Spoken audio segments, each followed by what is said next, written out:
안녕하십니까. 하루의 경제 주식 마무리 경주마 이재용입니다. 오늘 하루는 어떠셨습니까? 주식에 투자하고 있는 몇 분께 요즘 어떠십니까? 이렇게 제가 여쭤봤더니 덥다. 도대체 여긴 내가 왜 들어와서 이 고생인지 모르겠다. 늪에 빠진 것 같다. 빨리 탈출하고 싶다. 이렇게 얘기를 했습니다. 그런데 여기서 그냥 말면 안 되죠. 그냥 마무리해버리면 안 됩니다. 다 잡고 다시 달려야죠. 그래서 저희 경주마가 존재하는 거 아니겠습니까? 경주마 함께 하시면서 대응 전략 세워보시기 바랍니다. 오늘 함께 달려줄 기수 여러분들을 소개해 드리겠습니다. 화요일은 바로 이 파트너가 있어서 든든합니다. 시장을 보는 남다른 시선으로 우리의 계좌를 든든하게 지켜주는 바로 그 사람, 정철진 경제평론가입니다. 어서 오세요. 네, 안녕하십니까. 여러분 안녕하십니까. 시즌 이번 하락의 마지막 관문이 3월 FOMC 의사록이었었는데요. 너무나 안타깝게도 마지막 관문을 잘 넘기지 못했습니다. 특히 못 넘더라도요, 좀 참신한 악재, 가령 경기 침체라든가 이런 걸로 시장을 뺄 줄 알았는데 너무나 뻔한 재료, 금리 인상, 양적 긴축을 가지고 시장이 다시 또 조정 국면에 들어갔습니다. 자, 그래도 낙심할 때는 아니고요. 어떻게 대응하느냐가 더 중요한 것 아니겠습니까? 오늘 1시간 동안 여러분과 함께 그 대응 방안에 대해서 살펴보겠습니다. 네, 이 부분 확실히 분석을 좀 해보도록 하겠습니다. 이분은 이렇게 소개하고 싶습니다. 서학 개미들의 든든한 계좌 지킴이 미래에셋 장희성 팀장님, 어서 오세요. 네, 안녕하세요. 네, 반갑습니다, 여러분. 저희 화요일 경주마 방송 이후로 시장이 좀 변곡점이 많이 있었어요. 3월 중순에 반등도 그랬고요. 지난주부터 좀 조정이 이어지고 있죠. 이 나스닥 기준으로 바닥에서 한 2,000포인트 올랐다가 다시 한 1,100포인트를 다시 조정을 겪고 있습니다. 이게 좀 힘드신 분들도 있을 거고요. 무엇보다 지치실 겁니다. 근데 지난번에 반등이 세게 나왔을 때 또 무슨 생각하셨나요? 아, 그때 살 걸. 이런 생각하셨죠. 이번 조정을 또 그렇게 활용하셨으면 좋겠습니다. 네, 오늘도 기대하겠습니다. 그리고 이분까지 모시면 화요일이 완전체가 되죠. 모시겠습니다. 어서 오세요. 예, 매번 출연할 때마다 투자 격언으로 흔들리는 우리 투자자들의 마음을 꼭 붙들어주는 분입니다. US 스탁 박종훈 팀장님, 어서 오세요. 네, 안녕하세요. 네, 오늘 또 불러주셔가지고 제가 숨도 안 쉬고 뛰어왔습니다. 오늘 작지만 유용한 정보를 가지고 저희 투자자분들이 좀 도움을 많이 받으시기를 바라면서 오늘 제가 한번 도움 많이 드리도록 하겠습니다. 네. 그래도 숨은 쉬셔야죠. 네. 장이라도 숨은 쉬셔야 됩니다. 네. 그리고 무너지면 안 됩니다. 만 딱 다 잡고 경주마 함께 하시기 바랍니다. 자, 먼저 기름 얘기 좀 하겠습니다. 천정부지로 치솟는데 좀 잡히나 했는데 그게 아니더라고요. 또 도망가 버리더라고요. 이거 어떻게 되는 겁니까? 일단 현재 이 오일 쇼크 고유가를 해결할 수 있는 방안은 한 3가지 정도가 있다고 보여집니다. 첫 번째는 전 세계인이 원하는 거죠. 우크라이나 사태가 네. 빨리 해결이 돼서 러시아산 오일에 대한 금수 조치가 풀리는 것도 하나가 있겠고요. 이제 두 번째가 이건 또 과거엔 너무나 당연했던 방법인데 오페크가 증산해 주는 겁니다. 네. 산유국들이 막 증산해 주면 되는데 못하겠다는 얘기 조금 이따 이제 하게 될 것 같고요. 그리고 세 번째가 지금 시도하고 있는 방안인데 비축유를 방출하다든가 또 히든 카드들이 몇 개 있습니다. 이란산 원유 또 베네수엘라 원유를 이제 투입해서 유가를 잡는 방법이 있는데 현재로서는 이 3가지 방법이 특히 세 번째가 어느 정도 좀 유용하다고 하지만 현재로서는 잘 먹혀들지 않을 것 같습니다. 그렇기 때문에 실제 고유가에 대한 불안이 커지고 있는 것들이 사실이고요. 오늘 이 시간에는 그 요인들에 대해서 하나씩 또 격파해보는 그런 시간 갖도록 하죠. 자, 오페크 얘기 잠깐 나왔습니다만은 러시아 원유의 공급 감소가 대체 불가능이다 이렇게 얘기를 해서 다들 또 놀랬잖아요. 네, 맞습니다. 네. 이게 사실 미국이랑 이제 여러 동맹국들이 비축유 방출을 결정을 하면서 네. $100 아래까지는 맞춰놨거든요. 한 2억 4천만 배럴을 방출하기로 하면서. 하지만 이거를 완성하려면 사우디아라비아랑 아랍에미리트를 필두로 한 오펙 플러스가 네. 증산을 해줘야 돼요. 이들은 증산 여력이 있습니다. 근데 EU의 요청에도 불구하고 정치적인 이슈로 유가가 올라가는 거를 우리가 증산으로 해결할 수 없다. 이들이 걱정하는 거는 아무래도 본인들이 증산을 했는데 갑자기 러시아 제재가 해제된다든지 이러면서 유가가 좀 떨어질 수 있는 걸 걱정을 하는 것 같아요. 그래서 이들을 설득하는 거는 결국은 또 미국의 역할이 좀 필요하지 않을까 싶고요. 또 우리 또 유가 하면은 우리 또 평론가님이 쪽집게 아니겠습니까? 오징어 게임에만 오일남이 있는 게 아니고 또 경주마에 우리 오일남 또 예. 평론가님 얘기도 잘 들어야 될 것 같습니다. 최악의 상황인 오일 쇼크까지 가지 않겠죠? 네, 사실 뭐 앞에서 다 말씀해 주셨지만 네. 저희가 이제 오일 가격이 상승을 하게 되면은 또 따라오는 말이 또 스태그플레이션이 네. 오지 않을까. 자, 이런 얘기가 또 있는데 사실 미국 경제 같은 경우에는 지금 완전 고용 상태에다가 또 기업들의 투자와 여러 가지 이제 실적들이 좀 뒷받침되고 있기 때문에 뭐 스태그플레이션까지는 보진 않지만 뭐 이 오일 가격에 대한 어느 정도의 그 변동성은 좀 지속적으로 이어지지 않을까 이렇게 좀 생각을 하고 네. 있습니다. 미국, 캐나다, 호주 이런 데는 뭐 러시아산 원유 의존도가 높지 않으니까 금수 조치를 한다고 해도 유럽 상황은 다르지 않겠습니까? 그렇습니다. 유럽 중에서 아마 영국 정도만 가장 여유가 있을 것 네. 같습니다. 영국은 자체적으로 북해산 또 브렌트유가 있기 때문에 항상 지금 봐도 러시아산 금수 조치를 할 때 영국은 막 큰 목소리를 내죠. 근데 그 다른 국가들은 그냥 이제 그만한 이제 그런 상황이 되고 있는데요. 실질적으로 러시아에 대한 의존도가 굉장히 높습니다. 천연가스는 독일은 40%가 넘고요. 원유만 놓고 봐도 유럽 지역은 30% 이상을 러시아에 대해서 네. 의존하고 있기 때문에 쉽지가 않은 것 같아요. 한 목소리로 지금 러시아 금수 조치를 내리는 것이. 그러나 이제 아마 오늘이 될지 내일이 될지 모르는데 또 있어서는 안 되겠지만 네. 지금 돈바스 지역을 놓고 네. 굉장히 큰 전투가 아마 일어날 것 같은 뭐 그런 모습들이 보이지 않습니까? 만약에 그렇게 된다면 이제 유럽연합도 가만히 있을 순 없겠죠. 네. 그렇게 되면 정말로 유럽연합마저도 러시아산 원유 천연가스에 대한 네. 금수 조치에 돌입하게 될 거고 또 한 번의 유가의 출렁임은 있지 않을까 이렇게 보여집니다. 러시아산 원유 우리에게 영향은 어떻습니까? 뭐 당연히 이게 원유라는 게 어느 나라 원유든지 어디서 부족하면은 원래 공급선에서 뺏어가고 이러기 때문에 네. 우리나라는 어쨌든 원유가 많이 올라가는 거에 대해서 뭐 전량 수입국이니까 취약할 수밖에 없는 구조죠. 일부 정유 기업들을 제외하고는요. 네. 뭐 이게 어쨌든 최근에 보면은 원자재 보유국이냐 수입국이냐에 따라서 그 희비가 엇갈리고 있는데 우리나라 경제에는 어쨌든 고유가는 안 좋다 이렇게 보시는 게 맞는 것 같습니다. 네. 이럴 때는 어떻게 해요? 대체 에너지로 가는 겁니까? 예, 뭐 지금 안 그래도 태양광이 뭐 최근에 많은 이제 화두에 좀 오르고 있는 대체 에너지지만 사실 좀 현실적으로는 시간이 조금 필요할 것으로 좀 보여지고요. 예, 그렇다 보니까는 지금 오펙에서의 어떤 증산 또는 뭐 미국에서 이제 방출량을 좀 늘리는 그런 방안이 계속해서 나오고 있는데 그런 부분을 저희가 조금 좀 계속 지속적으로 좀 지켜봐야 될 부분이 아닌가 이렇게 좀 생각이 들고 있습니다. 네. 천정부지로 치솟고 있는 기름값 관련해서 얘기를 나눠봤고요. 이번에는 이겁니다. 테슬라 너마저도 기술주가 다 하락을 하고 이게 네. 어디까지 갈지 모르겠는데 이게 어떻게 되는 겁니까? 먼저 분석 좀 해볼까요? 일단 최근에 보면 나스닥 지수 그리고 네. 기술주들 특히 우량 기술주라고 하는 뭐 네. 빅테크 기업들까지 뭐 하락세가 좀 크게 나오고 있습니다. 그래서 뭐 가장 큰 원인은 국채금리 급등인 것 네. 같고요. 10년물 국채금리가 결국 2.8%를 넘어섰습니다. 그래서 이게 결국 3%대 금리를 이제 보게 될 수도 있을 것 같고요. 20년물 금리는 3%를 넘어섰어요. 네. 아직 30년물은 아직 안 넘어섰는데 이게 어쨌든 우리가 이제 3월 중순의 반등의 포인트도 FOMC였는데 올해의 총 금리 인상 횟수를 7번으로 점도표를 찍었고 이 정도면은 이제 완성이 아니냐 더 이상 올라가진 않지 않을까라고 했지만 지금 예상은 올해 10번 이렇게 빅스텝 3번이 포함해서 10번의 금리 인상이 지금 나오고 있거든요. 2.5에서 2.75 이러다 보니까 그 지난번 FOMC에서 유일하게 3%를 찍었던 제임스 블러드 세인트로이스 연방은행 총재는 올해 3.5%까지 맞춰야 된다. 네. 이런 얘기까지 하고 있어요. 그러면서 야 이게 어쨌든 금리가 높아지면 성장주들은 어쨌든 불리하거든요. 미래의 이익을 땡겨 쓴다고 우리가 알고 있기 때문에 물론 우량 성장주들은 돈 잘 벌고 있지만 이런 것들 때문에 최근에 기술주들이 좀 어려움을 겪고 있다 봐야 될 것 같습니다. 10년물 금리에 다른 것보다도 나스닥이 이렇게 예민하게 반응하는 이유는 뭡니까? 일단 뭐 나스닥의 어떤 섹터의 어떤 분포도를 좀 먼저 보셔야 됩니다. 사실 나스닥을 딱 보시게 되면 IT 업종이 특히 이제 금리에 취약한 IT 업종이 50%를 차지하고 있고요. 그다음에 커뮤니케이션 섹터, 커뮤니케이션 서비스 섹터도 25% 정도, 약 한 20% 정도 차지합니다. 그렇다 보니까는 나스닥 전체 지수에서 약 한 70%, 그러니까 저희 이제 투자자분들 좀 알고 있는 성장주의 반열에 있는 그런 섹터가 약 70%를 차지하고 있기 때문에 만약에 금리의 어떤 직격탄을 맞게 되면 나스닥 지수가 상대적으로 좀 많이 빠지는 네. 그런 모습을 좀 많이 보여주고 있습니다. 예. 국채금리가 3년 만에 최고치를 경신했다. 이게 어떤 의미를 갖는 겁니까?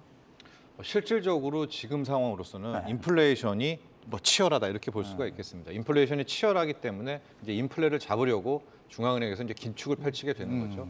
또 하나 지금 내용을 보면 양적 긴축이라고 해서 아마도 연준이 기존에 보유하고 있는 이제 채권들을 뭐 바로 시장에 던지지는 않겠지만요. 결과적으로 이제 시장에 나올 채권 매수세가 줄어들 수밖에 없기 때문에 그에 대해서 먼저 민감하게 좀 반응하는 것이 아닌가. 그래서 10년물 금리가 이렇게 치솟고 있는데 저는 개인적으로 궁극적으로 10년물 금리가 오르는 것 자체는 단기적으로는 힘들지만 주식시장을 우리가 좀 중장기적으로 본다면 이거는 완벽한 악재는 아니라고 보고 늘 말씀드리지만은 국채 금리가 오히려 이 대목에서 꺾여버리면 네. 하락하는 게 훨씬 더 큰 위험이라고 보고 있기 때문에 일단 현재는 뭐 떨리고 기술주도 많이 타격을 받고 있지만은요. 이 정도 선에서 미국 국채 금리 10년물이 좀 버텨주고 더 안 오르고 이런 선이라면 글쎄요. 저는 시장도 다시 활력을 되찾을 수 있을 거라고 보는데요. 일단 약간 좀 긴 얘기일 수는 있지만 결과적으로 10년물 금리가 오히려 꺾이는 네. 이런 상황이 주식 투자자라면 훨씬 더 두려운 국면이 아닌가 이렇게 보고 예. 있습니다. 네. 자, 이렇게 미국의 상황이 전 세계 금융시장에 경제에 미치는 영향 말할 수가 없죠. 그런데 중국 얘기를 또 안 해볼 수가 없습니다. 중국의 경기 둔화. 이것도 세계 금융시장을 좌지우지하지 않습니까? 맞습니다. 일단은 그나마 오늘 중국 시장이 어제 굉장히 안 좋았고요. 네. 오늘 그래도 나름 한 1, 2%대 반등을 보여줬는데 그 원인은 봉쇄에 있어요. 네. 그러니까 상하이 봉쇄를 시작으로 해서 이제 어느 정도 지금 중국이 봉쇄를 하고 있냐면 4월 7일 기준으로 보면 한 13개성에 25개 도시 한 1억 4,500만 명이 봉쇄를 네. 하고 있습니다. 상하이가 한 2,500만 명이죠. 근데 오늘 나온 뉴스가 약간 중국의 제로 코로나로 인한 봉쇄 정책이 조금 완화될 수 있다. 네. 아직 루머긴 하지만요. 이런 뉴스가 나왔고 또 상하이가 오늘이 이제 거의 16일, 17일째인데 한 45% 정도의 지역은 봉쇄를 일단 풀었습니다. 그러면서 부분 봉쇄로 전환을 했고요. 이런 것들이 약간 그 시장을 좀 견인을 하긴 했지만 문제는 이건 거죠. 사실 우리는 이미 이제 뭐 대기업들이 이제 회식 금지령도 없애고 뭐 단체 모임 300명에 대한 단체 모임도 지금 허용을 하고 있는데 여기는 아직 봉쇄를 하고 있단 말이에요. 그러다 보니까 그 중국 경기뿐만이 아니죠. 물류가 마비되면 우리가 사실은 인플레에서 지금 유가랑 농산물은 고공행진을 하고 있지만 네. 공급망 이슈는 해결되고 있었거든요. 이게 다시 발목을 잡아버리기 때문에 중국의 봉쇄는 당연히 중국의 경기뿐만 아니라 당연히 우리나라를 포함한 전 세계 경제에 다시 인플레를 가속화시킬 수 있는 요인이어서 이게 제로 코로나를 언제까지 할 것인가. 물론 그들의 의료 그런 캐파나 이런 걸로 보면은 네. 쉽게 위드 코로나를 못하는 건 이해가 되지만 그게 지금 경제의 발목을 네. 잡고 있어요. 그리고 중국의 생산자 물가 지수도 굉장히 예민하게 바라보더라고요. 네. 그 어떤 관계가 있는 겁니까? 일단 생산자 물가 지수가 여러 이제 인플레이션 좀 야기시킬 수 있는데 중요한 거는 지금 방금 말씀해 주셨던 이제 상하이 봉쇄가 네. 지금 저는 사실 요번에 이제 빅테크 기업의 어떤 하락도 네. 이 부분과 좀 연관이 있다고 저는 좀 생각이 들거든요. 그러니까 지금 상해에 있는 여러 이제 그 봉쇄로 인해서 뭐 애플 같은 경우에 여러 반도체 칩 공장들이 많이 폐쇄가 되고 네. 있는 상황이고 이런 것들이 또 인플레이션으로 또 올라가는 상황이 벌어질 거고 이렇다 보니까는 중국 내에 이런 소비자 물가 지수, 이런 생산자 물가 지수가 또 예민하게 또 반응하는 부분이 또 있고요. 거기에 이제 중국의 예전에 이제 GDP 작년 같은 경우는요, GDP 이제 성장률을 8.5%로 봤는데 최근에 이제 5%로 하향을 조정하면서 이런 하향 곡선을 계속 타고 있는 그런 모습에 중국의 여러 이제 그 경기가 조금 둔화되고 있다. 자, 이렇게 좀 보고 있는 그런 모습 때문에 또 시장에서 이런 생산자 물가 지수나 경제 지표를 조금 더 예민하게 보고 있는 것 같습니다. 근데 이런 것들을 우리가 다 예상하고 있었던 거 아닙니까? 근데 왜 이렇게 더 예민하게 반응하는 거죠? 예상보다 더 심하기 심하게. 때문에 그렇죠. 그런 것 같아요. 특히 이제 지금 이 시국에 완전 봉쇄를 통해서 도시간 이동 아예 앞 집에서 못 나오고 그래서 먹을 게 부족하고 이런 일이 벌어질 거라고 생각을 못했던 거고요. 그러다 보니까 오히려 중국 같은 경우는 어제 소비자 물가, 생산자 물가 발표가 있었어요. 생산자 물가는 한 8.3%로 높아 보일 수도 있지만 이거는 사실 지금 중국의 생산자 물가는 떨어지는 중이에요. 네. 9% 후반에서 떨어지고 있고요. 소비자 물가는 1.5%가 나왔는데 이거는 사실 거의 제로에서 올라가고 있는 중이거든요. 그럼에도 불구하고 1.5라는 얘기는 뭐냐면 생산자 물가는 8%대고 소비자 물가가 1%대라는 얘기는 물론 중국 경제가 수출 물량이 많긴 하지만 높아진 생산 물가를 소비자 물가로 전가를 못 시키고 있는 굉장히 안 좋은 경제라고 볼 수 있는 거고요. 사실 미국은 생산자 물가도 10%, 소비자 물가도 한 지난번에 7.9%, 내일 또 나오긴 하지만 이러면은 전가는 시키고 있다는 얘기거든요. 그래서 이런 것들을 보면 중국 경제가 분명히 둔화되고 있고 그러다 보니까 돈은 또 다시 풀고 있어요. 부양책은 많이 나올 거고요. 어제 보면은 또 중국의 유동성을 푸는 지표는 굉장히 네. 또 서프라이즈가 나왔습니다. 이걸 얼마나 그 당국이 돈을 풀면서 네. 경기 부양을 해낼 것인지 굉장히 좀 중요하게 봐야 될 것 같습니다. 저는 약간 좀 정치적으로 좀 보면은요. 네. 좀 이해가 안 가는 게 지금의 코로나가 아무리 심각해도 뭐 봉쇄를 이 정도로 할 상황은 아니거든요. 네. 그럼에도 불구하고 왜 시진핑 주석은 이런 어마어마한 봉쇄령을 하고 있는가? 저는 이번에 소비자 물가 나온 것을 봤을 때 지금 1%대 나왔잖아요. 네. 네. 실은 알고 봤더니 중국도 굉장히 인플레를 두려워하는 것이 아닌가라는 생각을 좀 해봅니다. 그러니까 돈은 풀어야 되겠고 어쨌든 경기를 살려야 되는데 우리가 뭐 쉽게 말하면 사람들이 많이 돌아가면 이 인플레가 어마어마해지는 거 아니겠어요? 그러니까 그 인플레이션 충격을 뭐 겸사겸사 낮추기 위해서라도 이런 극약 처방 같은 거죠. 아예 도시 봉쇄를 좀 해서 일단 한숨 고르기에 들어가는 것이 아닌가? 네. 왜냐하면 좀 잘 설명은 안 되거든요. 이게 도시를 다 막을 정도인가? 네. 뭐 시진핑 주석 3년임, 세 번째 연임이라고 하더라도 좀 이게 잘 이해가 되지 않기 때문에 네. 좀 더 바꿔서 두려워하면 이제 봉쇄가 풀려요. 네. 그럴 때 중국에서 소비자 물가가 튀어오르는 중국 인플레가 나온다면 네. 아 이때부터는 세계 전체가 인플레 폭발이죠. 왜냐하면 중국이 인플레를 다 수출해 버리게 되니까 맞아요. 그런 것도 굉장히 두려운 또 그런 대목이기도 합니다. 근데 어쨌든 이제 저 봉쇄를 풀고 중국이 돈을 푼다고 하면 네. 우리는 돈을 푸는 혜택을 좀 받지 않겠습니까?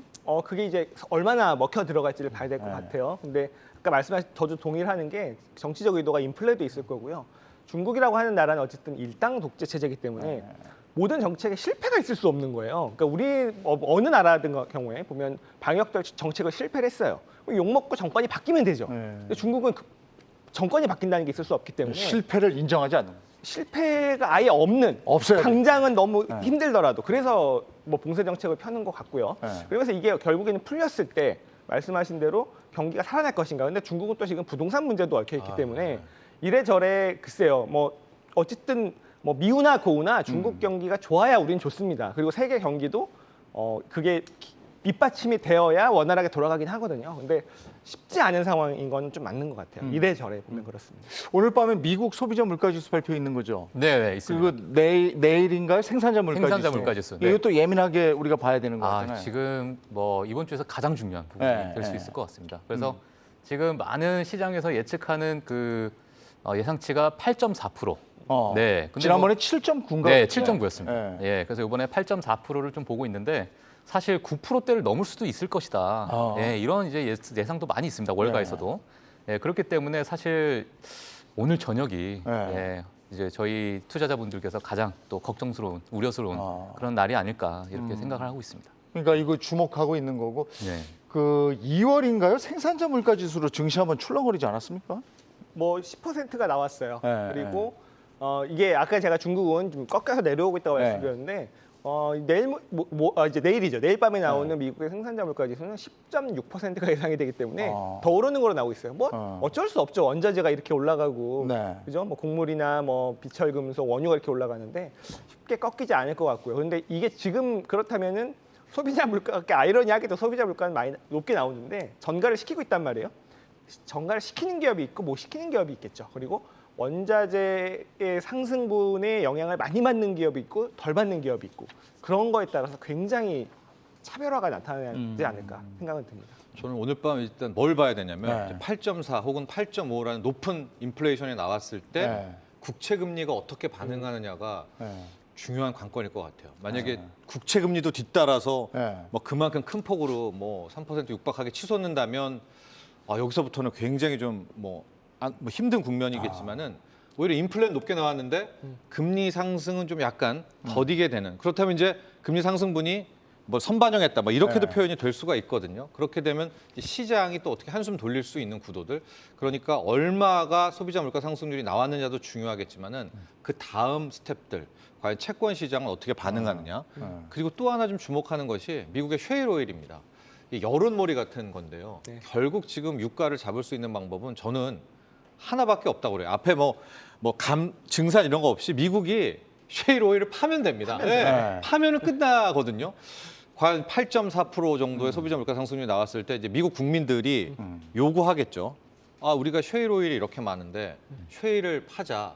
과연 그런 여론이 또 형성되는지도 이번 소비자 물가, 높은 소비자 물가에서 한번 체크 포인트가 되지 않을까 보고 있습니다. 아니 이걸 진짜로 탄소 배출 이런 관계 때문에 안 파고 있는 건가요? 어떻게 봐야 됩니까? 가격 때문인가요? 명분으로는 진짜? 그렇죠. 예. 지금 그 정권이 뭐 친환경 정권이라고 하는 굉장히 그런 아예 프레임이 딱 있는데 그게 단순하게 유가가 높다고 해서 이렇게 하기가 쉽지 않기 때문에 명분이 주어져야 되는 건데요. 물론 지금 그 정부 지금 미국의 정부는 바이든 정부는 이게 이미 생산정이 있는데 하지 않는 기업들에게 뭐 벌금을 물겠다라든지 이런 것들을 하고는 있어요. 하지만 이게 과거의 정권들에서는 보조금을 받다가 페널티를 받고 있는 상황이다 보니까 쉽게 생산을 늘리지 못하고 있거든요. 기업들이 분명히 어떤 연유든 간에 이런 것들이 조금씩 완화되면서 사실 뭐 유가가 이렇게 높은데 안 팔 이유는 없습니다. 네. 그래서 그런 정책적인 약간의 변화만 있으면 미국의 쉐일 오일은 늘어날 가능성은 충분히 있다. 예. 잠재력도 있다. 이렇게 볼 수 있겠습니다. 자, 다시 물가지수로 돌아가서 물가지수가 뭐 그야말로 8.5 뭐 이렇게 나와 버리면 금리 인상과 함께 양적 긴축 바로 들어가는 거 아닙니까? 그렇죠. 네, 근데 저희가 이제 좀 봐야 될 게 뭐냐면 금리 인상이 되면서 지금 투자자분들께서 이제 그 기업에 대한 어떤 밸류에이션 쪽으로 또 보시는 부분. 네. 그러니까 많이 거품이 있는 그런 기업에 대한 어떤 두려움. 예, 그렇기 때문에 또 주가가 특히 이제 최근에 기술주 중심으로 좀 많이 빠졌거든요. 그래서 이제 양적 긴축을 더 걱정하는 부분이 뭐냐면 이렇게 만약에 자금을 회수하는 그런 과정에서 사실 그 주식 시장 같은 경우에 많은 유동성이 있어야 사고 파는 사람들이 있어야 이 변동성도 생기고 하는 건데 네. 예, 그러한 부분에서 만약에 유동성이 많이 상실이 될까 봐 예, 그런 부분을 저는 좀 투자자분들이 좀 우려하지 않을까 이렇게 생각을 하면서 그 양적 긴축 같은 경우에도 이런 부분에 대한 어떤 좀 우려로 예, 투자자분들이 좀 생각을 하고 있는 것 같습니다. 근데 이제 계속 얘기가 나오니까 예. 이제는 본격적으로 실행을 하게 될 것 같은 그런 분위기라서 그렇죠. 서학 개미 너무 많잖아요. 네. 그래서 이제 걱정이 돼서 이제 서학 개미들이 가장 많이 담고 있는 종목 하나하나 좀 점검을 해보도록 하겠습니다. 네. 자, 먼저 애플부터 가볼까요? 애플부터. 애플은요 사실 지금 고점에서 한 10% 정도 빠졌어요. 네. 그럼 굉장히 견조하죠. 최근 네. 시장 분위기라면. 그래서 애플은 정말 그 정도 이제 우량주여서 아마 애플 갖고 계신 분들은 네. 굉장히 힘들진 않을 겁니다. 하지만 이제 애플이 최근에 어쨌든 왜 빠졌냐를 보면 3월 말에 이제 이런 뉴스가 있었어요. 이제 아이폰 SE 이제 신모델이 나오는데 요거에 대한 생산량을 한 20% 줄이기로 했다. 왜냐면은 일단은 뭐 수요도 좀 부진할 것 같다. 뭐 이렇게 물가도 많이 오르고 전쟁 이슈도 있고요. 거기다가 부품 공급에 좀 차질이 있을 것 같다고 하면서 이게 그 생산량을 한 20% 줄이기로 했는데 이 아이폰 SE 새로 나오는 모델이요. 아이폰 13 최신 모델에 들어가는 반도체 A15 반도체를 넣어서 극강의 보급형 폰을 만들어내면서 이게 뭐 완전 평정할 것이다 이런 평가를 받았던 거거든요. 네. 이거에 대해 이제 그 판매량이 좀 줄어들 거라는 우려 때문에 좀 빠지긴 했는데 그렇다면 이게 계속 그럴 것이냐? 일단 뭐 앞으로 말씀드릴 테슬라나 엔비디아도 마찬가지겠지만 이 기업들은요 계속 구조적으로 성장을 하고 있는 기업들이기 때문에 이 기업들이 빠졌을 때는 눌림목에서 저는 충분히 버티거나 추가로 사셔도 된다고 보고 있어요. 애플부터 좀 말씀드리면 애플은요 최고의 스마트폰 회사고 최고의 라이프스타일 회사고 최고의 반도체 회사입니다. 뭐 스마트폰부터 말씀을 드리면 전 세계 판매 대수에서 애플이 차지하는 거는 22%밖에 안 돼요. 네. 대수로는요. 근데 매출로는 45%고요. 이익으로는 75%입니다. 그럼 거의 뭐 열심히 하는 후발주자들 있지만 거의 다 먹고 있는 거죠. 이익으로는. 거기다가 애플은 모든 기기를 연결해서 쓸 수 있습니다. 근데 그 당연한 거 아니야 싶지만 우리가 생각해 보시면요. 컴퓨터나 노트북은 윈도우랑 인텔 반도체 기반을 쓰고 있고요. 모바일은 안드로이드랑 암 베이스 기반을 쓰고 있기 때문에 이게 호환이 잘 안 돼요, 연결이. 그거를 애플 쓰시는 분들은 다 연결해서 쓰고 있는 거고요. 또 반도체 말씀을 잠깐 드리면요. 애플이 이제 M1이라고 하는 PC용 반도체를 만들었는데 이게 M1 프로, M1 맥스까지 있었는데 이번에 M1 울트라를 발표를 했어요. 이게 뭐냐면 M1 맥스 칩이라고 하는 제일 고성능 칩 두 개를 붙인 건데 이게 그러다 보니까 인텔의 최고 성능의 칩보다 한 90% 높은 성능을 보여줬는데 이게 단순하게 칩을 두 개를 붙이면서 최고의 성능을 내는 게 굉장히 어렵답니다. 모든 반도체 회사가 하고 싶은데 못했던 거예요. 그러다 보니까 이게 원래는 고성능 칩을 하려면 설계를 새로 해야 되죠. 고난이도 공정으로 새로 만들어야 되죠. 이거를 얘는 해낸 거예요. 그래서 이게 굉장한 반도체 회사들이 모두 하고 싶은 걸 해냈기 때문에 앞으로 2개, 3개, 4개 붙이면서 얘네는 최고의 반도체를 만들 수 있는 거라서 이런 기술력으로 봤을 때 애플은 분명히 다시 정고점을 향해 가지 않을까 싶습니다. 애플의 미래는 짱짱하다. 그렇죠. 네. 그리고 요즘 학생들 보면 또 애플폰 가지고 다니는 학생들도 네. 많고 그렇다면 10% 지금 떨어져 있는 거지만 네. 어떻게 보면 저가 매수의 기회다에 동의하십니까? 저는 동의합니다. 근데 저희가 쓸데없는 걱정이 연예인 걱정과 애플 걱정이다. 네, 연예인 걱정과 애플 걱정인데 지금 이제 떨어지면 떨어질수록 저희는 기회라고 생각을 하고 있고. 그렇습니까? 네. 그리고 이제 애플이 제가 요번에 나온 네. 뉴스 중에 이제 여러 공급망 차질과 어떤 반도체 칩 부족 네. 사태, 이런 것들이 좀 애플에 많은 악영향을 미치지 않을까 네. 이렇게 나올 수 있는데 인도에서 또 이제 인도 공장을 또 돌려서 아이폰 13을 또 계속 지속적으로 찍어내겠다. 네. 자, 이런 이제 발표도 했기 때문에 그 애플의 여러 전략과 이런 부분을 봤을 때 저희가 이렇게 크게 걱정할 필요가 있을까 네. 이런 생각이 연예인하고 애플 걱정을 하지 마라. 네, 그렇죠. 네. 네. 그러면 테슬라 걱정을 좀 해볼까요? 천슬라에서 밑으로 내려왔어요. 네. 이거 어떻게 보십니까? 테슬라 같은 경우에 이제 고점에서 한 21% 정도 빠져 있고요. 최근에 하락 이슈는 명확하게 하나예요. 상하이 공장이 지금 중단되고 있죠. 네. 2주 넘게요. 네. 상하이 공장이 얼마나 중요하냐면요. 1분기 테슬라 이제 생산량이 30만 대인데 네. 이 중에 19만 대가 상하이 공장에서 60%를 담당했었어요. 이 공장이 지금 안 돌아가고 있는 겁니다. 그래서 당연히 상하이 공장이 재개되면서 당연히 반등 모멘텀이 나올 거고요. 그리고 일단은 베를린에 이어서 텍사스 공장까지 네. 가동을 시작했죠. 네. 거기다가 그 테슬라도 결국에는 중장기 구조적 성장을 봐야 되는데 FSD 베타를 봐야 되는데요. 미국에서 지금 여러 테스터들이 잘 움직이고 있는데 캐나다에 도입을 시작했고요. 2-3달 안에 유럽에 도입을 시작하고요. 미국에 전면 배포를 준비하고 있습니다.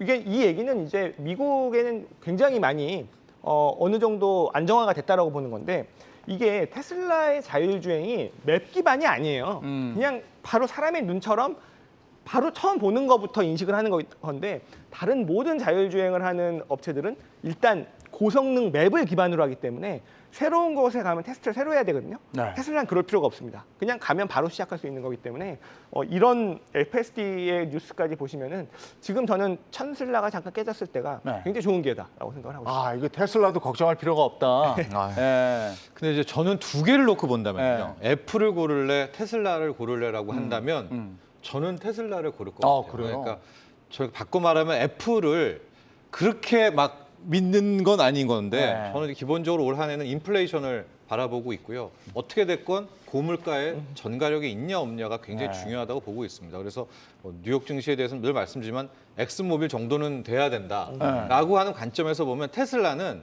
일단은 검증은 한 것 같아요. 네. 가격을 20% 정도 올려도 사겠다는 사람도 줄을 서 있고요. 에너지 관점에서도 뭐 자체적으로 뭐 2차 전지 이런 것뿐만이 아니라 무슨 태양광 판넬을 차 뒤에 붙인다 뭐 이런 식으로라도 에너지 솔루션도 같이 좀 풀고 있는데 애플은 뭐 진짜 흠없는 주식이기는 하나 과연 인플레이션 파이터를 할 수 있을까? 이 애플을 고물가주에 넣을 수 있을까? 본격적으로 오늘 8.4% 나오고 뭐 이런 식으로 되게 됐을 때 뭐 지금 맥북, 아이폰 뭐 어마어마한 인기이긴 하나 정말로 테슬라가 한번 해줬던 것처럼 이 애플도 가격 전가력이 있을까라는 점에서 저는 애플은 완벽하게 고물가주에는 못 넣을 것 같거든요. 그래서 저는 둘 중에서는 테슬라만 좀 야, 잡겠습니다. 주식으로 놓고 보면 애플보다 테슬라를 더 쳤어요. 저는 그렇습니다. 여기에 대해서 어떻게 생각하세요? 저는 조금 다르게 좀 생각하는 부분이, 그러니까 이제 애플 같은 경우에는 어떤 저희 일상생활의 어떤 생태계를 이미 기반을 한 그런 제품들이 많기 네. 때문에 이게 내가 만약에 가격이 비싸다고 해서 살 수 있고 못 사고의 그걸 떠나서 약간의 그 생태계, 약간의 어떤 필수 소비재 같은 그런 어떤 냄새도 좀 나는 그런 이제 종목이라고 좀 볼 수 있어서 모르겠습니다. 지금까지 애플이라는 그 브랜드를 계속 사왔고 내가 애플 속에서 어떤 생태계에서 계속 살아왔던 분들은 이 다음에 그 애플이라는 그 제품을 살까 말까라는 그 고민 중에서 조금 더 그래도 그 애플을 구매하는 쪽으로 좀 가지 않을까. 저는 이렇게 좀 생각을 하고 있어서 좀 약간의 미묘한 차이가 있다고 봅니다. 아니 그 테슬라의 오너가 얼마 전에 사람의 뇌를 뭐 이렇게 이식한다고 예, 했죠. 이식을 업로드 해서 한다고 했죠. 네. 업로드. 평생 네. 영생을 얻으리라 이런 얘기를 했잖아요. 네. 하여간 대단한 사람인 것 같습니다. 거기에 이제 제프 베조스는 또 무조건 할 거다. 아 무조건. 예, 합니다. 그 이식을. 아. 왜냐면 늘 이제 그런 얘기를 해왔거든요. 아니 진짜로 그런 시대가 온다 막 예. 이러더라고요. 맞아요. 대단한 사람들이에요. 자 이번에 엔비디아 한번 가보겠습니다. 네. 엔비디아는 지금 많이 떨어져 있죠. 엔비디아는 고점에서 37%가 나왔어요. 이게 많이 빠졌죠. 갖고 네. 계신 분들 좀 힘들 수도 있는데 네. 근데요 작년에 130%가 올랐어요. 아. 그래서 약간 좋은 주식이긴 한데 너무 많이 올랐을 때 혹시 네. 들어가셨 분들은 조금 좀 고생을 하고 있다라고 볼 수 있고요. 일단 왜 빠졌는지부터 보면 뭐 이제 베어드라는 기관에서 뭐 목표 주가도 360달러에서 225달러로 낮췄어요. 지금 아마 119달러 정도 되죠. 네.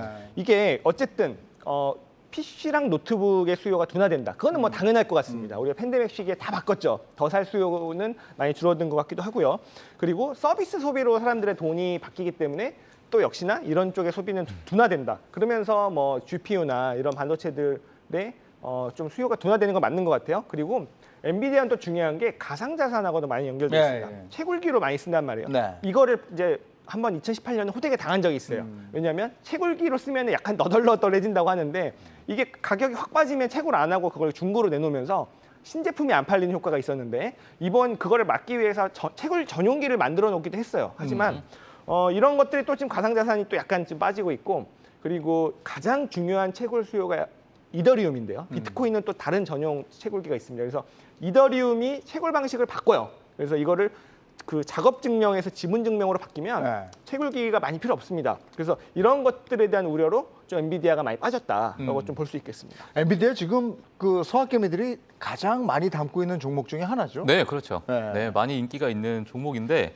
사실 엔비디아의 어떤 여러 악재에 맞춰서 지금 살짝 주가가 좀 빠진 상태인데 조금 제가 좀 긍정적인 말씀 좀 드리면 매출이나 이런 이제 그 이익적인 부분이 계속 지속적으로 성장을 하고 있거든요.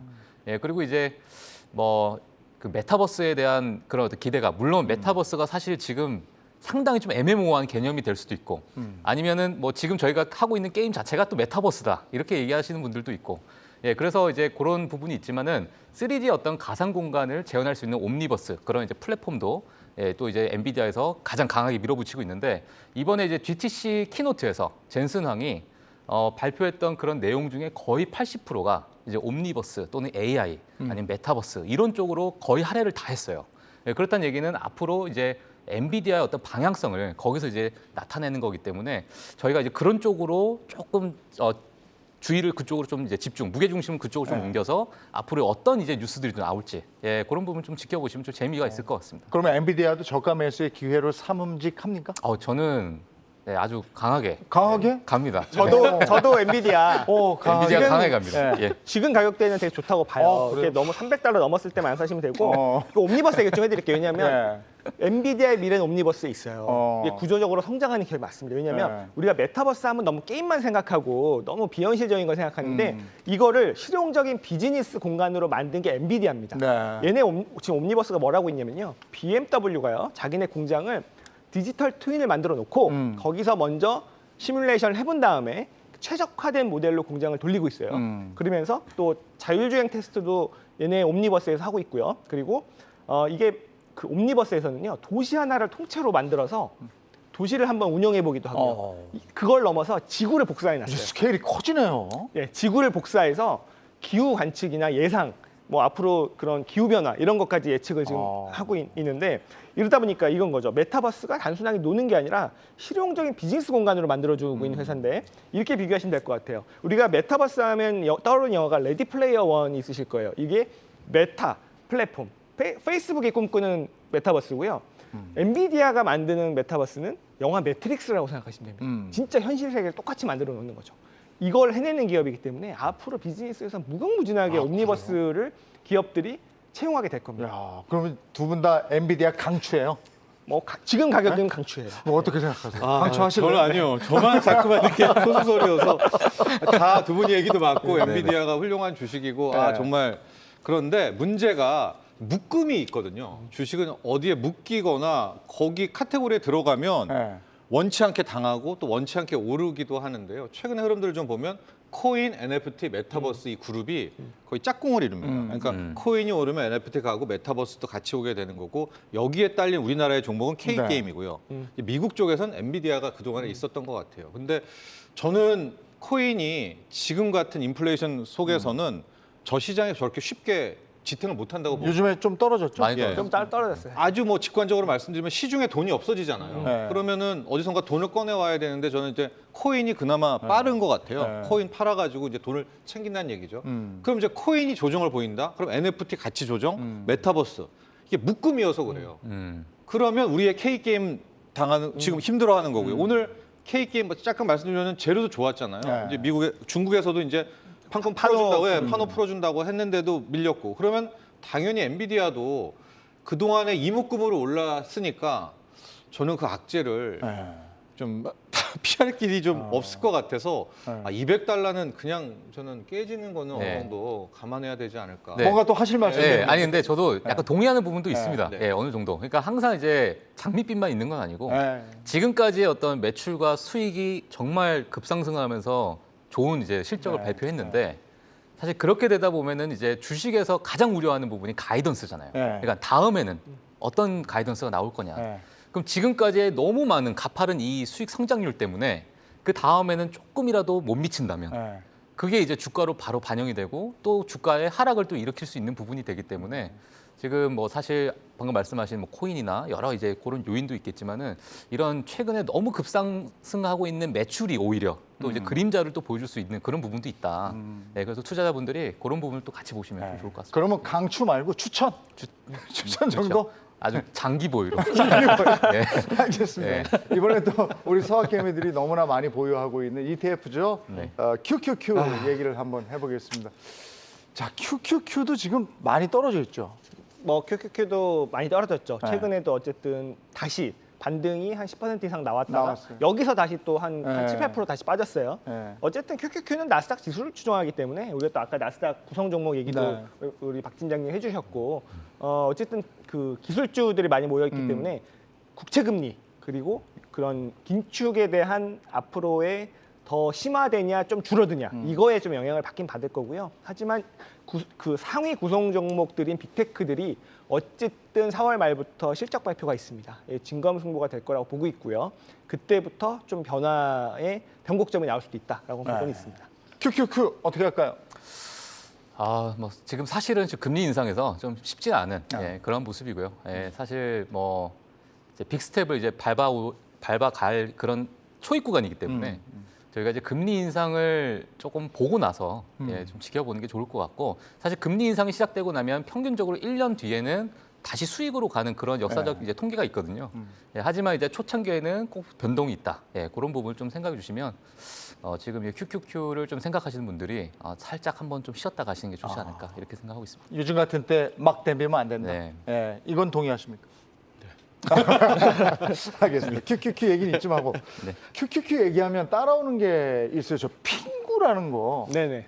이게 뭐예요? 핑구가 뭐예요? 이게 그 여러분들 핑구라는 애칭을 많이 네. 붙여주시던데 우리나라의 뭐 펭귄 캐릭터기도 해요, 핑구가. 근데 이게 보면은 그 티커가 FNGU예요. 네. 그러다 보니까 핑구라고도 하시는 것 같은데요.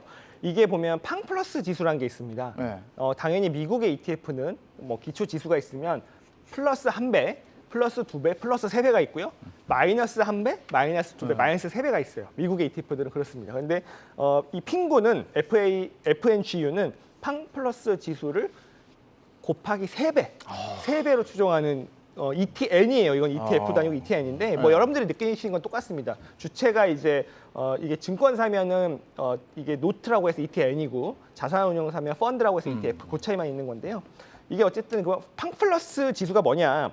우리가 이제 FAANG라고 해서 팡은 메타로 바뀌었지만 페이스북, 아마존, 애플, AA죠. 그다음에 넷플릭스, 그다음에 구글, 뭐 알파벳이긴 하지만 이 5개에다가요. 테슬라, 엔비디아, 트위터 그리고 알리바바, 바이두 2개의 중국 종목까지 10종목을 동일 가중 방식으로 네. 구성한 게 팡플러스 지수예요. 이거를 3배 추종했다는 거는 올라갈 땐 좋았겠지만 이게요. 최고점이 $50였는데 지금 $17입니다. 야, 이거 어떻게 해요? 3분의 1 토막이 났죠. 와. 그러면은 이 종목들이 다 3분의 1 토막은 아닐 거 아닙니까? 3배로 이렇게 네. 하다 보니까 이렇게 네. 빠진 거라서 글쎄요. 이게 여러분들 3배 추종하는 ETF들을 우리나라 국민들이 너무너무 좋아합니다. 근데 이거를 투자하실 때는요.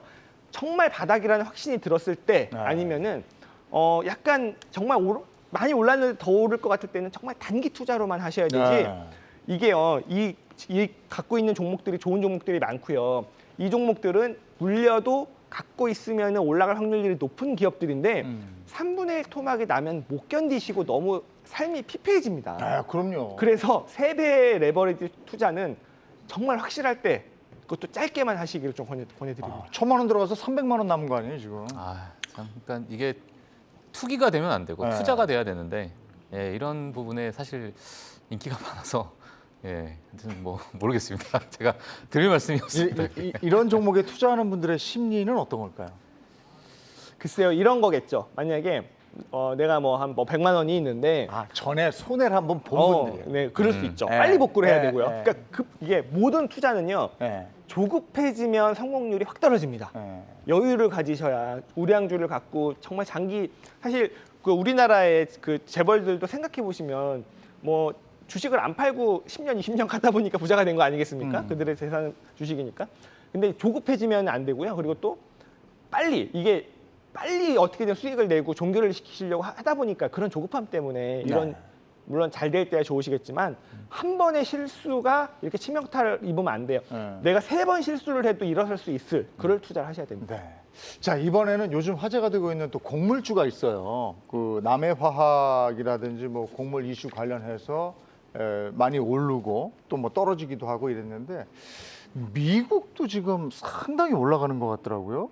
근데 여기는 또 배당도 잘 줘요. 뭐 일단은 저평가된 기업이었고 네. 일단 수익 구조가 좋다 보니까 배당도 꾸준히 주는 기업들이었습니다. 그래서 저는 사실 개인적으로는 농산물이 뭐 답이 없어요. 지금 우크라이나가 파종 시기가 지났기 때문에 네. 그럼에도 불구하고 주식들이 너무 많이 올라 있어서 약간 이런 느낌 있잖아요. 그 엔비디아가 $350 정도까지 갔었는데 네. 이걸 $300 정도에 사는 느낌. 네. 뭐 잘 트레이딩하면 되겠지만 나중에 다시 좀 떨어질 수 있어서 조금 걱정은 되는데요. 그래서 신규 진입을 적극 추천드리지는 않습니다만 어떤 게 있는지만 말씀을 드릴게요. 대표적인 그럼 농산물 가격이 오르면 농산물 선물들이 오를 수 있잖아요. 그런 이제 ETF로는 DBA라는 티커를 갖고 있는 게 대표적인 게 있고요. 아까 말씀드렸던 그런 배당을 주는 농업 관련 기업들을 모아놓은 ETF가 또 뭐 MO라는 기업이 있습니다. 여기에 있는 상위 보유 종목들을 좀 보면요. 바이엘이라고 우리가 뭐 그 약으로도 알고 있는 기업이 있지만 이게 독일에 상장돼 있는데요. 몬산토라고 하는 그 최대 그 이제 종자 기업을 인수하면서 세계 종자 공룡 기업이 있고요. 그리고 미국에 이제 존디어라고 하는 그 농기계 기업이 상장돼 있는데 이걸 AI랑 접목시키면서 좀 첨단 농업으로 가고 있는 기업인데 이 기업도 상당히 주가가 좋고요. 그리고 4대 곡물 메이저가 있어요. 우리가 카길이라는 걸 알고 있지만 그거는 비상장이고요. 미국의 아처 다니엘스 미들랜드라는 게 상장이 돼 있고 그리고 또 이것도 지금 주가가 굉장히 좋습니다. 그리고 또 대표적인 비료 기업으로는 모자이크가 있어요. 그리고 4대 곡물 메이저 중에는 번지라는 기업도 미국에 상장이 돼 있는데 이 기업들의 대부분 특징이요. 퍼가 많이 올랐지만 한 10에서 20 사이. 그러면은 그렇게 비싸지 않은 거죠. 배당도 1에서 2% 정도 네. 배당이 나와요. 네. 그러다 보니까 굉장히 견조한 기업은 맞는데 차트 한번 열어보시면 이렇게 올라 있거든요. 부담스러운 건 사실입니다. 그러니까 러시아 우크라이나 전쟁 때문에 지금 표현처럼 이렇게 올라갔는데 근데 이렇게 저 미래 가치로 보면요. 이제 기상 이변에다가 환경 악화. 그렇다면 곡물값은 계속 오를 거고. 여기도 메리트가 있는 거 아닙니까? 예, 뭐 지금 상황에서는 사실 이번 이제 러시아 우크라이나가 터지기 전에는 곡물에 대한 관심이 많이 없었죠. 사실 개인 투자자분이 곡물에 대한 포트폴리오를 전혀 생각 안 하신 분들도 있으실 거고. 하지만 최근에 이제 좀 약간 이슈가 됐는데 거래량을 보시게 되면 상당히 좀 적습니다. 예, 그래서 차트도 보시게 되면은 뭐 지금 말씀해주신 뭐 세계에서 1, 2, 3위 정도 하는 그러한 이제 기업 외에는 차트도 많이 이제 좀 튀는 그러니까 거래량이 많이 없다 보니까 조금만 사도 이렇게 주가가 이제 많이 흔들거리는 그러한 이제 모습을 좀 많이 보여주고 있고요. 지금 앞으로 이제 곡물 가격이 상승할 거라고 많은 분들이 좀 예상을 하는데 뭐 비중을 너무 많이 실기에는 조금 약간 부담스러운 그러한 부분이 좀 없지 않아 있을 것 같고 네. 그 등락이 너무 심해서. 그렇죠. 네. 그래서 그런 부분 봤을 때 아주 적은 비중으로 네. 어느 정도 이제 포트폴리오 좀 분산을 해서 그렇게 가져가고 싶으신 분들은 그렇게 가져가는 게 좋지 저도 않을까. 만약에 이제 곡물 ETF를 한다면은 앞서 소개를 해주셨죠 팀장님께서 MO라는 무 네. 우리가 많이 보는데 무를 자도 많이 봤고요. 네. 무 같은 경우에는 일단 곡물이나 원유도 마찬가지입니다. 실제 리소스 가격이 오른 다음에는 그 다음에 기업들이 그걸 전가해서 기업들 수익을 내면서 기업들 시세가 많이 나는 거거든요. 근데 MO 같은 경우에는 말씀하셨지만 이제 바이엘, 몬산토라고 생각하시면 될 것 같습니다. 뭐 바이엘도 있고 많은 상당한 뭐 유통회사도 있기 때문에 네. 일시 목돈보다는 적립으로 들어간다라고 한다면은 미국에서는 이 MO, 무 ETF 뭐 같은 정도라면 곡물 쪽은 커버를 충분히 할 수 있지 않을까. 뭐 인플레이션 해지도 가능하지 않을까 봅니다. 미국 주식 종목 집중해서 한번 살펴봤는데 지금 뭐 저점 매수 기회라고 얘기하는 분들도 있고 미국의 경기 침체가 지속화되는 상황에서 주가가 불안하다 이래서 서학개미 분들도 상당히 지금 마음이 좋지 않거든요. 네. 이럴 때 담는 게 좋습니까? 이게 뭐 어떻게 해야 되는 겁니까? 이게 불확실성도 있고 네. 주가는 또 매력적인 가격까지 내려온 것도 있죠. 이럴 때 전략은 사실 좀 비겁하긴 하지만 우리 또 양념 반 후라이드 반으로 반반 전략을 가야 되는데요. 하나도 담지 않으신 분들은 네. 지난번 3월 중순에서 말처럼 갑자기 반등이 나오면은 또 대응을 못 하시기 때문에 그때 사요 또. 그래서 올라가면 또 네, 하시고 지금 또 이렇게 네, 조정을 받고 이러니까요. 빠질 때마다 분할 매수를 하시는 건 좋고요. 근데 내가 한 절반에서 한 60, 70%까지 채우고 있다 이런 분들은 그냥 좀 이 비중을 유지하시는 게 맞다고 봐요. 근데 내가 너무 꽉 채워놨다. 근데 나는 뭐 기업에 대한 믿음이 있으면은 그냥 버티시면 된다고 보고요. 너무 불안하신 분들은 지난번처럼 반등이 좀 세게 나왔을 때 한 10%, 20%라도 좀 비워놓으시면 조금 마음이 편안해지십니다. 마음이 편안해야 갖고 있는 거를 들고 버틸 수가 있거든요. 네. 그런 식으로 좀 전략을 지금 짜셔야 될 때가 아닌가. 근데 지금은 아닌 것 같아. 조금 더 견디든가 아니면은 좀 보자 이러는데 워렌 버핏 같은 사람이 네. 기술주를 확 사버려요. 네. 그러면 버핏도 사는데 나도 이렇게 되지 않아요? 그러니까 지금 워렌 버핏 말씀하셨는데 제가 어떤 또 글을 하나 좀 가지고 왔습니다. 예. 하워드 막스의 예. 또 가치 투자의 또 대가인데 네. 이분께서 기업의 가치는 얼마나 될까? 기업의 철학이 좋아서라거나 사업이 좋아서 주식을 사는 것으로는 충분하지 않다. 합리적인 가격에 사야 한다. 이런 얘기를 이제 본인 노트에다가 이렇게 적었던 글귀가 있었어요. 네. 근데 이런 글귀를 보시면서 사실 지금 어찌 보면은 주식이 많이 하락을 하지만 기업의 가치에 저희가 조금 중점적으로 보게 되면서 네. 많이 빠지고 좀 합리적인 가격이 오는 기업을 이제 저희가 공부를 좀 해야 될 시기가 아닌가. 저는 이렇게 좀 생각이 들면서 아까 방금 말씀하셨던 워렌 버핏도 이런 가치에 관련된 이런 기업을 지금은 사야 될 시기가 아닌가. 이렇게 좀 볼 수 있을 것 같습니다. 그렇지 공부해서 샀겠지. 네. 휴렛 패커드를 그냥 막 사지는 그렇죠. 않았을 거 아니에요. 그죠? 예. 예. 그래서 지금 뭐 HP 같은 경우에도 사실 뭐 이야기가 많이 있어요. 왜 HP를 샀을까? 네. 이렇게 올드한 아니면은 지금 어떻게 보면 한물간 네. 이렇게 볼 수 있는데 사실 워렌 버핏의 그 투자 철학에 보면은 어떤 이제 가치를 이제 중요시하니까 이 지금 가치에서 많이 보이는 이 HP의 어떤 장점이 뭐냐면 프리캐시 플로우거든요. 네. 그러니까 이제 현금 이제 흐름이 많이 이제 좋기 때문에 연평균 약 하나로 따지면 한 5조 원 정도 됩니다. 네. 그러한 이제 아주 견고한 이제 기업이기 때문에 이런 부분 봤을 때는 워렌 버핏이 이런 부분을 좀 장점을 보고 네. 사지 않았나 이렇게 보여집니다. 자, 요 시간 때문에 그래도 이게 궁금해서요. SOXL 있잖아요. 이거 뭐예요? 간단하게 설명 좀 해주세요. 이게 원래는 SOXX라고 필라델피아 반도체 지수를 한 배로 추정한 ETF가 있는데 SOXL을 우리 국민들이 많이 사시면 뭐겠어요? 3배. 이것도 3배짜리인 네. 거예요? 필라델피아 반도체 지수 간단히 말씀드리면요. 네. 엔비디아, 브로드컴, AMD, 인텔, 퀄컴, 텍사스 인스트루먼트 이런 기업들로 이제 구성이 돼 있는 지수예요. 네. 이거를 3배 추정하는 반도체 산업의 3배 레버리지를 그렇구나. 하시는 거죠. 그래도 이것도 위험한 투자일 수 있네요. 판매 투자로도 충분히 글쎄. 될 것 같습니다. 자, 오늘 경주마 여기까지 달려야 되겠습니다. 악재와 공포가 쏟아질 때 매수하라 이런 얘기가 있습니다만 이거는 공부를 전제로 합니다. 그냥 막 사는 게 아니고 역시 실천으로 가기 위해서는 공부와 신념이 무엇보다도 중요하죠. 네, 경주마가 도움이 돼 드리겠습니다. 경주마 함께 하시면서 성투하시기 바랍니다. 오늘 여기까지 달리고요. 내일 다시 찾아뵙겠습니다. 고맙습니다.